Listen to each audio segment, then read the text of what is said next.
Hi friends, welcome to தெய்வாவின் நந்தி.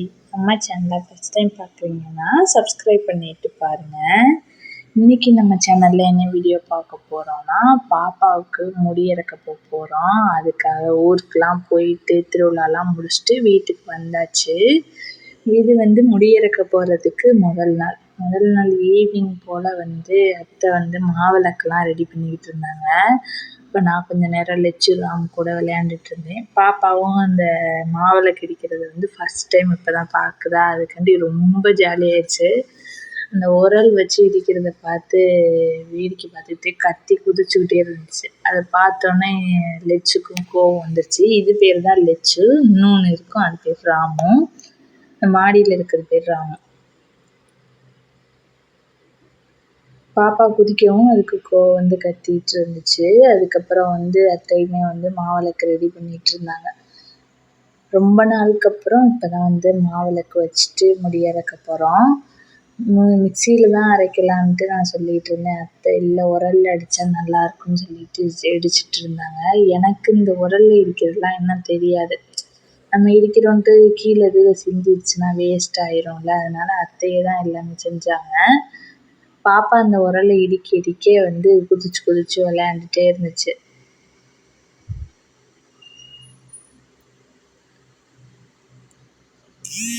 அதுக்கப்புறம் மாவிளக்கெல்லாம் ready பண்ணி வச்சுட்டு அதுக்கப்புறம் டீலாம் குடிச்சிட்டு பாப்பா விளையாண்டுட்டு இருந்துச்சு. பாப்பா பார்த்துட்டு இருந்தனால அத்தை பூ கட்டிகிட்டு இருந்தாங்க. கோயிலுக்கு கொண்டுட்டு போகிறதுக்காகவும் அதுக்கப்புறம் தலைக்கு வச்சுட்டு போகிறதுக்காகவும். அப்போ மல்லிகைப்பூ 100 பூ 70 ரூபா என்னமோ விற்றுச்சு. அதுக்கப்புறம் எல்லாம் கட்டி ரெடி பண்ணி வச்சுட்டு தூங்கியாச்சு. இது நெக்ஸ்ட் டே மார்னிங் பாப்பா ரெடி பண்ணி விட்டாச்சு. இன்றைக்கி சிம்பிளாக ஒரு ஷார்ட்ஸும் டிஷர்ட்டும் தான் போட்டு விட்ருக்கேன். ஏன்னா கோயிலுக்கு போயிட்டு முடி இறக்குன பிறகு வேறு ட்ரெஸ் மாற்றணுங்கிறக்காண்டி அந்த ஷார்ட்ஸும் ஒரு டிஷர்ட் மட்டும் போட்டு கிளப்பியாச்சு. எல்லாருமே கிளம்பியாச்சு. கேப்புமே புக் பண்ணது வெளில நிற்கிது. அத்தை, மாமா, அதுக்கப்புறம் அவங்க அப்பா, பாப்பா எல்லாருமே கிளம்பிட்டோம்.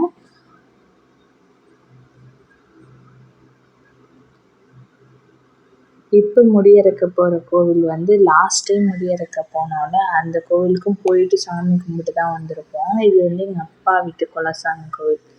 அதில் 2 சாமியில் ஒரு கோவிலுக்கு ஆல்ரெடி இறக்கியாச்சு. இது 2வது கோவிலுக்கு. எங்கள் ஊர் சைட்லாம் குழந்தைங்க பிறந்தோடனே அவங்க அப்பா அம்மா வீட்டு குலதெய்வம், அதுக்கப்புறம் எங்கள் அப்பா அம்மா வீட்டு குலதெய்வம், அதுக்கப்புறம் வேண்டுதல் வச்சுருக்கோம்ல. இப்போ பாப்பா பிறக்கறதுக்காக வேண்டிக்கிட்டது நிறைய இருக்குது. அது மாதிரி வேண்டுதலுக்கெல்லாம் முடி தான் இறக்குவோம்.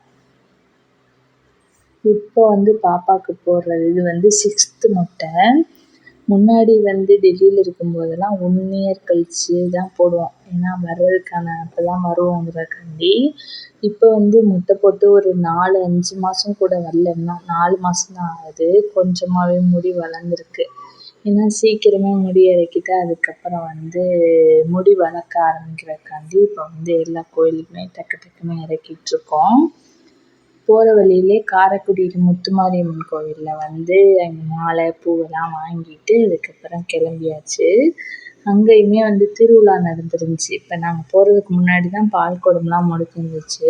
அதை தாண்டி நிறைய கடையெல்லாம் இருந்துச்சு. பாப்பா ஏதாவது விளையாட்டு ஜாமான் கேட்டுருமோன்னு பயந்துகிட்டே இருந்தோம். ஆனால் எதுவுமே கேட்காம வேடிக்கை மட்டும் பார்த்துட்டே வந்துருச்சு. பாருங்க, ஹாய் சொல்லுதான். கொஞ்ச நேரம் அத்தைக்கிட்ட பின் சீட்டில் இருந்துச்சு. அதுக்கப்புறம் கொஞ்ச நேரம் அவங்க அப்பாட்ட இருந்துச்சு. இப்படி மாறி மாறி இருந்துகிட்டே இருந்துச்சு. ஒரு வழியாக கோவிலுக்கு வந்துட்டோம். வந்தோன்னே முடி இறக்கிறதுக்கு பாப்பா உட்காந்துருச்சு. முன்னாடிலாம் முடி இறக்கும்போது பாப்பா ரொம்பவே அழுகும். ஸ்டார்டிங்கில் 1st, 2nd, 3rdலாம் எடுக்கும்போதெல்லாம் ரொம்ப கத்தும். பிடிச்சிக்கிறதுக்கே ஒரு 2-3 பேர் வேணும். இப்போல்லாம் உட்காருப்பா அப்படின்னு சொன்னால் அதுவே உட்காந்து அமைதியாக இறக்கிட்டு எழுந்திரிச்சிக்குது. அங்கே இருந்து நிறைய பேர் சொன்னாங்க பாப்பா இவ்வளோ அமைதியாக இருக்குன்னு. ஆனால் நிறையாவே அழுதெல்லாம் முடிச்சிருச்சு. இப்போ கொஞ்சம் நம்ம சொல்கிறதெல்லாம் புரிஞ்சுக்கிற ஸ்டேஜ் வந்துருச்சு. அதனால் அமைதியாக உட்காந்துரு, அவங்க எடுத்து முடிச்சிடுவாங்க அப்படின்னு சொன்னோம்னா அமைதியாகவே உட்காந்துருக்கு.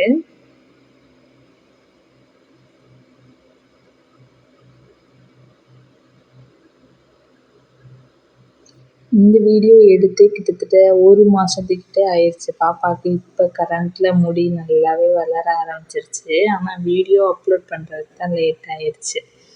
அதுக்கப்புறம் அங்கேயுமே சாமி கும்பிட்டுட்டு பக்கத்தில் எங்கள் குலசாமி கோவில்லையுமே வந்து சாமி கும்பிட்டோம். அங்கே இப்போ தான் கும்பாபிஷேகம் நடந்துருந்துச்சு. அதுக்காண்டி எல்லாமே சாமி எல்லாமே புதுசாக நிறைய இது வச்சுருந்தாங்க. இந்த வாகனம்லாம் சொல்லுவாங்கல்ல, சாமி கொண்டுட்டு போகிறதுக்கான வாகனம், அது குதிரை வாகனம், அப்புறம் யானை வாகனம்லாம் வச்சுருந்தாங்க. அதெல்லாம் பார்த்துட்டு பாப்பாவுக்கு காமிச்சிட்டு இருந்தோம். இதுதான் எங்கள் அப்பா வீட்டு குலசாமி, கண்ணாங்குடியன் அப்படின்னு சொல்லுவோம். ஆதினமிலகி ஐயனார் இருக்கும், ஆனால் கண்ணாங்குடியன் தான் எங்கள் வீட்டு குலசாமி.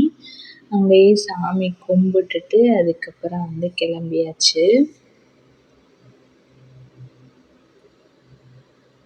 எப்போவுமே கோயிலுக்கு போயிட்டு சாமி கும்பிட்டு வரையில எல்லாமே அந்த கோயிலில் வந்து சிதற தேங்காய் உடைச்சிட்டு தான் போவோம். இப்போ வந்து சிதற தேங்காய் உடைச்சது வந்து மாடு வந்து தின்னுட்டுருக்கு. பாவம், வெயில் காலத்தினால அதுக்கு வந்து தண்ணியெல்லாம் எங்கே கிடைக்குன்னு தெரிலையா, அந்த மாதிரி தேங்காய் அது இதுன்னு கிடைக்கிறது தான் சாப்பிட்டுட்ருக்கோம். அதுக்கப்புறம் கும்பாபிஷேகம் முடித்ததுனால நல்ல பெயிண்டிங்லாம் வந்து குதிரைக்கெலாம் வந்து சூப்பராக பண்ணியிருந்தாங்க. அதையுமே வந்து ஃபோட்டோஸ்லாம் எடுத்துகிட்டு வந்தாச்சு.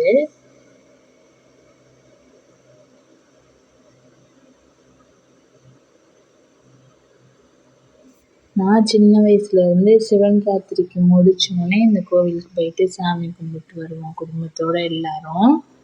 அப்போ வந்து ஒரு ஆட்டோ இல்லாட்டி வந்து ஒரு கார்லேயே எங்கள் வீட்டில் ஒரு 10 பேர் 12 பேர்கிட்ட போயிடுவோம். அப்போல்லாம் நாங்கள் குட்டி பிள்ளைங்கனால எங்களை மடியில் தூக்கி உட்கார வச்சுட்டு போவாங்க. அதுக்கப்புறம் நாங்கள் பெரிய ஆளாக ஸ்கூலு காலேஜ்லாம் போகும்போது எப்போவாது லீவ் கிடைக்கிறப்ப தான் கூட்டிகிட்டு போவாங்க. அது மாதிரி இப்போ வந்து ஊருக்கு போகும்போது வாய்ப்பு கிடைக்கும் போதெல்லாம் குலசாமி கோவிலுக்கு போய் சாமி கும்பிட்றது. இது எங்கள் வீட்டு குலசாமி கோவில். அங்கேயுமே போய் சாமி கும்பிட்டு வந்தாச்சு. இது மறுநாள் காலையில் அத்தை வந்து பருத்தி பால் செஞ்சுருந்தாங்க. டேஸ்ட்டு சூப்பராகவே இருந்துச்சு. என்னைக்காவது ஒரு நாள் ஊருக்கு போகையில செஞ்சாங்கன்னா ரெசிபி எடுத்து போடுவேன். பருத்தி பால்லாம் குடிச்சிட்டு பக்கத்தில் வந்து பிள்ளையார்பட்டிக்கு போகலான்ட்டு கிளம்பி வந்துட்டோம். ஏன்னா ஊருக்கு போகிறப்ப தான் பிள்ளையார்பட்டி, குன்றக்குடிலாம் போயிட்டு சாமி கும்பிட்டு வர்றது. எங்கள் ஊர்லேருந்து பக்கத்தில் தான் பிள்ளையார்பட்டி. அதனால் பிள்ளையார்பட்டிக்கு வந்து சாமிலாம் கும்பிட்டாச்சு. கோவிலுக்கு உள்ளர வந்து கேமராலாம் அலோடு கிடையாது. அதுவும் இல்லாமல் கோவிலுக்கு நம்ம போகிறது வந்து நல்ல அமைதியாக சாமி கும்பிட தான். நம்ம அப்போ போயிட்டு ஃபோட்டோ கேமரா எடுத்துருந்தோம்னா நம்மளோட கான்சன்ட்ரேஷன் வந்து சாமி கும்பிட்றதுல இருக்காது.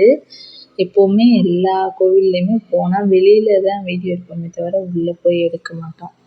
அதனால் போயிட்டு சாமியெல்லாம் கும்பிட்டு அர்ச்சனையுமே வாங்கிட்டு போயிருந்தோம். அதையுமே பண்ணிவிட்டு கரெக்டாக நாங்கள் கும்பிட்டு முடித்தோம். அதோட வந்து நடை சாத்திட்டாங்க. பிள்ளையார்பட்டியில் வந்து மத்தியானம் 1 மணிக்கு வந்து நடை சாத்திடுவாங்க. அதுக்கப்புறம் 4 மணி 5 மணிக்கு தான் ஓப்பன் பண்ணுவாங்க. அதே மாதிரி தான் குன்றக்குடியிலையுமே. அந்த 1 to 5க்குள்ளே வந்தீங்கன்னா நீங்கள் வெயிட் பண்ணிவிட்டு சாமி கும்பிட்ற மாதிரி தான் இருக்கும். ஏன்னா வந்து நடை சாத்திட்டாங்கன்னா அதுக்கப்புறம் கும்பிட முடியாது. ஒரு ஃபோட்டோ எடுக்கலான்ட்டு நின்னா வெயில் வந்து கண்ணே முழிக்க முடியல. அந்த கேமராவில் கிளாரிட்டியே தெரிய மாட்டேங்குது. அதுக்கப்புறம் ஒரு ஃபோட்டோவுமே எடுத்துட்டு பக்கத்தில் குன்றக்குடிக்குமே வந்தோம். அங்கே பார்த்தா நடை சாத்திட்டாங்க. ஏன்னா நாங்கள் கும்பிட்டு வர்றதுக்குள்ளே இங்கே லேட் ஆயிடுச்சு. அதனால கீழே அடிவாரத்திலே சாமி கும்பிட்டுட்டு கொஞ்ச நேரம் உட்காந்துருந்துட்டு வீட்டுக்கு வந்தாச்சு. இதுதான் பாப்பாவோட 6th மொட்டை எடுக்கிற விலாகு ப்ளஸ் 2 days சேர்ந்தாப்புல உள்ள வீடியோஸ்லாம் ஷேர் பண்ணியிருக்கேன். இந்த வீடியோ பார்த்துட்டு எப்படி இருக்குன்னு உங்கள் கமெண்ட்ஸை சொல்லுங்கள். தேங்க்ஸ் ஃபார் வாட்சிங்.